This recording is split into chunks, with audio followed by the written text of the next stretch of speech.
Assalamualaikum students, how are you? I hope you'll be fine. Students, today I'll teach you English your number 1, page number 2. Read the meanings of these words and use them in your own sentences. इन अल्फाज के मायने को पढ़ें और इन्हें अपने जुमलों में इस्तेमाल करें।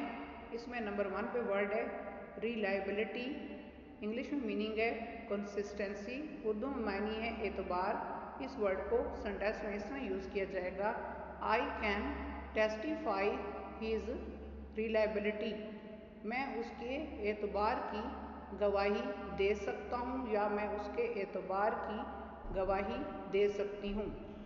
नेक्स्ट नंबर 2 पर वर्ड है समंड, इंग्लिश में मायने है कॉल्ड, उर्दू में मायने है बुलाना।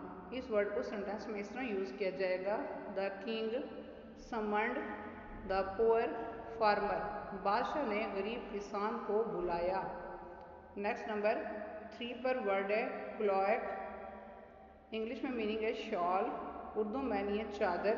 इस वर्ड को सेंटेंस में इस तरह यूज़ किया जाएगा, he was having a cloak around his body, उसने अपने जिस्म के गिर्द चादर लपेट रखी थी।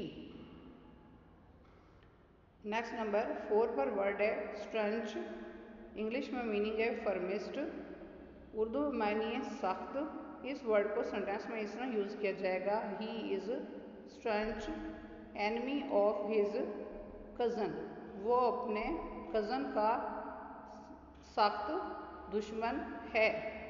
स्टूडेंट्स, आज का लेक्चर यहाँ कंप्लीट हुआ। I hope you will be understood this lecture. Students, kindly write down this work on your notebooks. Okay, Allah Hafiz.